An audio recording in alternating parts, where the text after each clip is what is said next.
안녕하세요. 차쌤의 통하는 오웨이의 차쌤입니다. 자, 지난 시간에 사용자 지정 폼, 사용자 정의 폼을 잘 만들어 보셨을 텐데요. 자, 오늘은 그 사용자 지정 폼에 기능을 부여하기 위한 프로그래밍을 해 볼 겁니다. 자, 본격적으로 프로그래밍에 앞서서 VB 프로그래밍 또는 엑셀 VBA에 대한 기본적인 내용을 한번 점검해 볼 거거든요. 그런 시간을 준비했으니까 그냥 바로 한번 시작해 보도록 하겠습니다. 자, VBA는 여기 세 가지 내용, 지금 뜨는 화면처럼 세 가지 내용과 좀 연결시켜 보시면 어떨까 싶네요. 자, 아이언맨, 웨어러블 로봇, 보조 프로그램 이렇게 적혀 있죠, 그죠? 세 가지 공통점 생각해 보시면 보조해주고 도와주는 역할을 하는 것이라는 거 잘 아실 수 있을 겁니다. 자, 아이언맨은 특수한 수트를 입게 되면 입고 그 슈퍼히어로가 되는 거죠, 그죠? 악당도 되기도 하지만, 자, 웨어러블 로봇은 예를 들면 택배 기사, 우리가 택배 물건을 보낼 때 기본적으로 30kg 정도로 제한을 두고 있는데요. 자, 택배 물품을 이제 택배 기사님이 이제 이런 로봇을 장착을 하시게 되면 허리나 다리에 지지해주거나 들어 올리는 힘을 향상시킬 수 있기 때문에 30kg보다 더 많은 그 물건들을 더 무거운 짐들을 들어 올리거나 이동하실 수 있게 되겠죠, 그죠? 자, 보조 프로그램 같은 경우 플러그인 프로그램이라고 다 들어보셨을 텐데요. 자, 원래는 웹 브라우저의 기능을 좀 향상시키기 위해서 시작된 프로그램들인데, 자, 요즘에는 파워포인트나 뭐 포토샵이나 이런 다양한 프로그램들에서도 플러그인 프로그램들을 활용을 하시는 케이스를 많이 보실 수 있을 거라 생각이 듭니다. 자, 즉 여기 나와 있는 이 세 가지 공통점, 그리고 앞으로 진행될 내용들과 관련돼서 공통점은 기존의 고유의 기능을 다양한 도구나 다양한 보조 도구들을 활용해서 보완하거나 향상시킬 수 있다는 것이 포인트가 되겠죠, 그죠? 엑셀 VBA에 대해서 본격적으로 한번 정리를 해보고 넘어가도록 할 건데요. 자, 오늘 할 내용 총 6가지가 될 거고요. 최대한 필요한 내용들을 요약해 놓은 것이니까 요것만은 꼭 기억을 해두시고 또 알아두시면은 앞으로 할 프로그래밍이 쉽게 이해가 될 거라고 생각이 듭니다. 자, 일단 왼쪽에 나와 있는 그 메뉴들을 좀 보시게 되면 VBA란 무엇인가 부터 한번 정의를 해 보도록 하겠습니다. 자, VBA는 이렇게 적혀 있는 것처럼 Visual Basic for Application 이라고 적혀 있죠, 그죠? 그래서 엑셀 VBA 하게 되면 어플리케이션을 엑셀로 대체한 거죠, 그죠? 그래서 엑셀 VBA는 엑셀을 도와줄 수 있는 VB 프로그래밍이다 라고 생각을 하시면 되겠고요.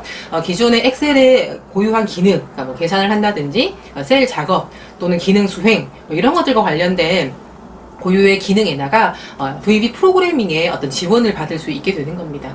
그러니까 기존의 엑셀 같은 경우는 확인과 취소 메시지 창이라는 걸 많이 확인을 해보셨을 텐데, 만약에 VB 프로그래밍으로 조금 보완을 할 수 있다면 기존의 확인 버튼 누르게 되면 그냥 확인하고 끝이 아니라 확인을 하게 되면 그 이어서 추가적으로 할 수 있는 작업들에 대해서 더 물어볼 수 있는 창을 또 띄운다든지 부가적인 작업들을 이어나갈 수가 있게 될 것 같고요. 만약에 취소 단추를 누르게 되면 엑셀 같은 경우는 그냥 취소하고 끝이 될 수 있지만, 취소를 누르게 되면 왜 취소를 하는지에 대한 어떤 멘트나 이런 것들도 받을 수 있는 어떤 프로그래밍도 가능할 거라고 생각이 듭니다. 하나의 일예라고 생각하셔도 좋을 것 같네요. 그죠? 자, 그러면 Visual Basic for Application, 그 엑셀 VBA라는 것도 우리가 조금 점검을 해봤는데요. 본격적으로 이제 내용들을 조금 점검을 해보실 건데, 자, VBA를 하실 때 과연 이제 어떤 것에다가 기능을 수행을 할 수 있도록 하는 것이 VBA라고 말씀을 드렸는데, 여기서 중요한 포인트는 어디에다가 기능을 수행하느냐, 즉 어디에 설정을 할 것인지와 관련해서 지정을 하는 것, 그죠? 어디에 해당하는 것이 개체라는 용어로 해석을 할 수 있을 것 같습니다. 자, 지금 화면을 보시게 되면 프로그램 작업을 할 때 실제 적용되는 대상이라고 적혀 있는데요. 우리가 그 주문 검색 페이지 개선하기에 활용되는 개체들은요, 여기 셀이라고 보이시죠, 그죠? range, form, rows 이렇게 관련된 개체들을 우리가 활용을 해 볼 겁니다. 자, 우리가 셀 작업을 많이 하게 되는데, 셀 작업에서 가장 대표적으로 우리가 해야 되는 내용들 중에서 하나가 뭐냐면, 범위를 선택하거나 셀을 선택을 하는 게 가장 중요한, 가장 많이 활용하는 기능이라고 볼 수 있는데요. 여기 보게 되면 대표적으로 범위를 또는 선택을 할 수 있는 키워드가 range, offset, current region 이 세 가지 키워드가 가장 대표적인 내용이고 우리가 나중에 활용을 해 볼 겁니다. 자, range는 여기 나와 있는 것처럼 A1이라는 셀의 값으로 100을 설정해 주세요 라고 하는 그 명령어가 되겠습니다. 예시를 보니까 알겠죠, 그죠? 그 레인지는 어떤 값을 클릭을 한다든지 아니면 여기 두 번째 나와 있는 것처럼 D2에서 C3 셀 영역을 선택해 주세요 라고 나와 있는 것처럼 직접 다이렉트로 선택을 하거나 클릭을 해주는 것이 레인지라는 어떤 명령어와 관련된 내용이 되겠습니다. 키워드가 되겠죠, 그죠? 자, 옵셋 같은 경우는 아까처럼 다이렉트로 선택을 할 수 있는 게 레인지라면 옵셋은 기준 위치에서 행으로 얼만큼, 열방향으로 얼만큼 떨어져 있는지를 설정할 수 있는 게 옵셋이라고 볼 수 있으면 되는데요. 자, 이게 기준 위치가 되겠죠? A1이라는 셀, 이 기준이 위치가 되겠고, 이 셀에서 행만큼, 열만큼 얼마나 떨어져 있느냐를 지정해주는 게 옵셋이라 말씀드렸죠? 그래서 A1에서 자, 행방향으로 1만큼 떨어져 있고 열방향으로는 똑같이 설정이 되어 있습니다 라고 나와 있는 부분이기 때문에 그 부분들을 선택해 주세요 라고 나와 있는 이 키워드는 range A2를 선택해 주세요 라고 하는 것과 똑같은 기능을 수행합니다. 그런데 굳이 이 옵셋이라는 거를 쓰게 되는 이유는 기준 위치를 프로그래밍 상으로 이제 계산을 해서 받아오는 케이스가 생길 수가 있거든요. 그래서 유동적으로 바뀔 수 있기 때문에 옵셋이라는 키워드도 많이 활용을 하게 됩니다. 자, current region, 이 마지막 세 번째 준비한 내용은 우리가 표를 선택할 때 어떤 연속적인 공간을 선택할 때 컨트롤 A나 컨트롤 별표라는 단축키를 쓰시잖아요. 그죠? 마찬가지로 current region은 기준 위치, 선택한 그 커서 위치에서 연속적으로 그 영역, 함께 연속적으로 나와 있는 범위를 선택할 때 키워드가 current region으로 우리가 활용을 할 수가 있거든요. 그래서 range 1, A1 이렇게 나와 있으니까 A1이라는 셀에 인접되어 있는 전체 영역을 선택해 주세요. 즉, 표 전체를 선택해 주세요와 똑같은 명령어가 되겠습니다. 그죠? 그래서 아주 어려운 내용들은 아니기 때문에 조금 잘 보실 수 있을 거라 생각이 드네요. 자, 그러면은 우리가 개체라는 것들을 실제 우리가 활용하는 개체들을 좀 확인해 보게 되면 폼이라는 것도 있고요. 그죠? 그 다음에 미라고 해서 지금 현재 활성화되어 있는 개체도 확인을 해보실 수가 있고요. 그죠? 그 다음에 로우즈라고 우리 컬렉션이라고 하는데 로우즈라는 것도 우리가 행의 내용들을 가지고 있는 것들이 로우즈라고 개체로 설정하실 수가 있게 되고요. 여기 보게 되면 폼 안에 들어가 있는 컨트롤도 개체가 될 수 있을 것 같습니다. 나중에 우리가 직접 프로그래밍 할 때 확인을 해 보도록 할게요. 자, 그러면 개체를 알았으면은 이제 개체에 대한 상태를 한번 우리가 확인해 볼 수 있을 것 같습니다. 자, 우리가 속성이라고 하게 되면 딱 떠오르는 게 속성창 기억나시죠? 그죠? 그래서 우리가 폼에 컨트롤들을 갖다 놓고 현재 이 폼의 기본적인 상태를 설정할 때 속성창, 오른쪽에 보이시는 이 속성창을 쓰시게 되는데 이 속성창 같은 경우는 우리가 프로그래밍 과정에서 우리가 설정을 하시는 거고요. 프로그래밍의 이제 키워드, 이제 명령어들을 막 쳐가지고 프로그래밍 할 때는 이런 속성창을 쓰는 게 아니라 프로그래밍 코드를 써서 또는 키워드를 써서 우리가 속성을 지정하거나 현재 상태를 바꿀 수가 있습니다. 자, 보시게 되면 txt 고객 .value라고 해서 이 txt 고객이라고 나와 있는 텍스트 상자의 값을 말하는 거죠. 그죠?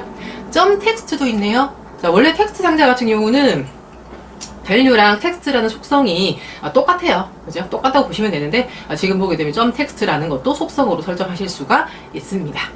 자, number format, 그 밑에 보게 되면 number format local이라고 나와 있는데요. 이 두 가지는 표시 형식을 설정해주는 옵션이긴 한데, 속성이긴 한데, 여기 보게 되면 number format 같은 경우는 우리 일반적으로 뭐 그 영문식으로 표현하는 그런 형식들, 일반적으로 우리가 기본적인 옵션들을 그냥 바로 설정할 수 있을 때 number format이라는 속성을 쓰게 되고요. number format local이라고 나와 있는 거는 국가를 지정을 해서 뭐 지금 여기 보게 되면 통화 기호가 나와 있는 것처럼 이런 국가별로 특별하게 뭔가 옵션을 설정해야 될 때는 number format local이라는 속성으로 속성값을 설정할 수가 있게 되겠습니다.